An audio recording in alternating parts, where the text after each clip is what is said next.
Master G presents A Lesson in Guilt and Forgiveness. Storytime by T. Santoro. Tyler, while scrolling through his phone, was excited when he noticed that Master G was going to be speaking at their local amphitheater next Thursday. He recalled that the last time he saw Master G speak was at the cathedral in the Pines, and how that night had changed his life. Tyler eagerly asked his girlfriend Mindy if she would like to go with him to see Master G. Mindy said, "I've heard of him. A couple of my coworkers can't stop talking about how they went to this gathering to learn how to read minds. I'm going. Count me in." And just like that, next Thursday had arrived. They pulled up to the amphitheater and made their way to the second row, right in front of the stage. As they were settling into their seats, Tyler said, "Mindy, look, that's Master G on the stage." Master G just stood there with his eyes closed. He wasn't moving. Not yet. On the floor lay a few smooth river stones, a white feather, an old-school lantern, and a large rock etched with the word release.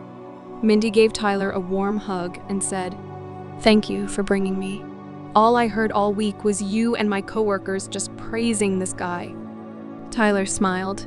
"He's the real deal. Just wait." As the theater was filling up, Tyler felt grateful he had second-row seats. There was a reverence in the air, a sacred hush, as if something important was about to be remembered. Master G opened his eyes. He didn't say hello. He just said, "Guilt.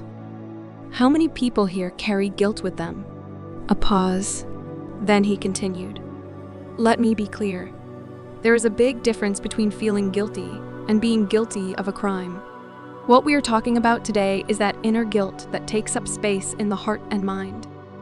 Guilt is an unnecessary weight so many people carry, thinking they can never let it go. But tonight, we are going to let it go." He looked out at all the faces as he continued. "There are two emotional fixations that hold us back from living in peace. One is guilt. The other is keeping grudges alive. I hear people justifying why they keep alive their guilt and grudges, and some people even give real in-depth reasons. But what they're not aware of is that they're sabotaging their own peace and joy from within." Master G walked slowly across the stage. "Let's begin with guilt." A few people shifted in their seats. "Guilt," he said softly, "can be brutal. Like it just keeps playing in your mind over and over, like a chip in a record. A never-ending repeating track in the back of your mind, saying things like, 'You messed up. You don't deserve peace.'" Mindy leaned into Tyler and said, "This Master G, it feels like he's a spiritual teacher who helps people remember something their soul already knows."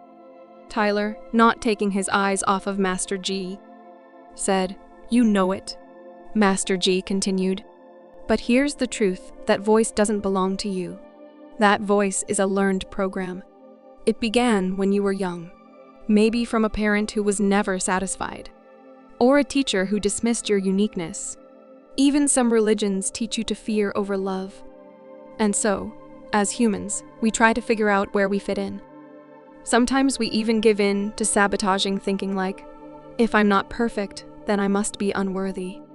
Tyler nodded slowly. Mindy leaned forward, listening deeply. "And the interesting part of this, some people don't even know they can remove their guilt permanently by releasing it." A woman in the back raised her voice. "What if I really did something wrong? Something I now regret?" Master G turned toward her. "Look around you. I'm sure you're not the only one here that feels that way. You see, we've all made mistakes. Let me explain it like this. Being guilty of something and carrying guilt as an identity are totally two different things. And fortunately for all of us, the past is over. And know this, you are not your past, including the worst day of your life." He allowed his words to settle for a bit. "Let me explain something important. As I talked about this at my last gathering, I'm sure you are all now aware that our subconscious mind stores every belief you've accepted as true. If you believe you deserve punishment, your subconscious will find a way to deliver it. Failed relationships? No problem. I'm sure you can find more of them. And one of the most crippling things guilt brings to people is chronic stress. It's like all of your guilt is a punishment on autopilot. Mindy raised her hand. Hi, Master G. My name is Mindy. I'm hoping you can clear this up for me. I want to release my guilt, but I don't know how. Master G smiled, noticing who Mindy was holding hands with. Master G said, Tyler, my old friend, I see my lessons have served you well. He continued, Mindy, great question. And that is exactly why we are all here tonight. A key to guilt removal is to let the guilt go. An effective tool we all have is our stillness in meditation. While in meditation, you can remove your guilt. Master G asked the gathering, Is there anyone here tonight wanting to remove their guilt? Almost everyone, as if they were all breathing in the same rhythmic way, said, Yes, please. Master G, without hesitation, continued, Okay, let's do this right now. Everyone here tonight who desires to remove a guilt you've held for too long, follow along with me. Close your eyes, take a deep breath in through your nose, and gently let it out through your mouth. As you focus on your breathing, feel a sense of peace wash over you. Now, while in your stillness, question the belief behind the guilt you are harboring. Ask yourself, who told me this was wrong or shameful? It's in the stillness of your mind you will find your gateway to God. Now ask the question about the guilt and listen for an answer. When you hear an answer, ask yourself, was that God speaking? Or is this someone else's fear I've inherited speaking? He looked out into the gathering and said with conviction, Now, ask for forgiveness. And know that what you are asking of yourself is not to forgive anyone else, but to forgive yourself for harboring such thoughts for so long. Yes, that's right. Forgiveness starts with you. Now, take another deep breath in through your nose and slowly let it out your mouth as you begin to open your eyes. A man near the front said out loud, But isn't our guilt useful? Doesn't it keep people accountable? Master G nodded. It can, if it wakes you up. But most guilt doesn't awaken. It oppresses. It becomes shame. And shame doesn't help you grow. It keeps you small. An older gentleman sitting near Tyler said, I followed along with you in that meditation, but I still hear that voice in my head saying, I'm bad. I'm not worthy. Master G stepped forward, pulling a mirror out of his pocket. Then look into this mirror, and know that voice you hear is not the truth. That voice is an echo of the past, not a prophecy. He held up the mirror again. Look into this mirror and repeat after me. I forgive myself. I release this guilt. I am free. Everyone was now whispering the words aloud, like they wanted to get in on this healing. I forgive myself. I release this guilt.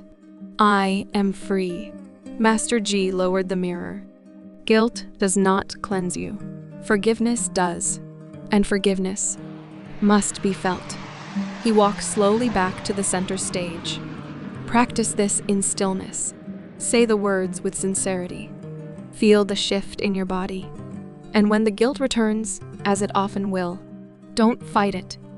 Just remind yourself that you've already chosen freedom. Master G knelt while saying, There is something else that must go. He said quietly, Resentment. A few murmurs rolled through the gathering. Resentment shows up as grudges, bitterness, subtle hate. But it all vibrates the same, as negative, toxic energy. And when you hold this lower vibration, know that you are blocking the higher vibrations like love, peace, clarity, and wisdom. He stood again. Resentment convinces you that by holding guilt, you are the strong one. But know this, your true strength is not in holding, it's in releasing. He picked up the rock etched with the word release. If you carry this rock everywhere you go, eventually your arm will get tired.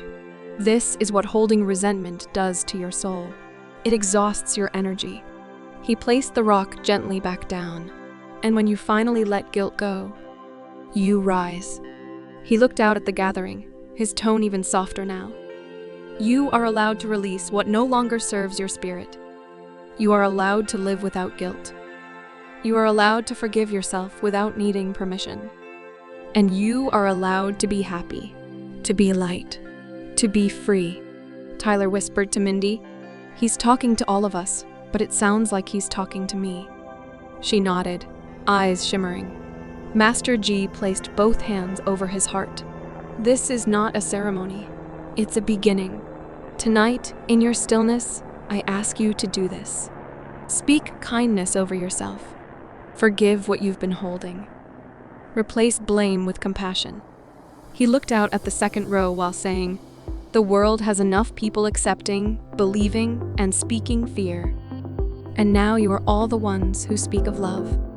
The flames in the lantern beside him pulsed in the evening breeze. And somehow, the air even felt softer, lighter, as if something had been lifted. Master G turned to face the gathering one last time.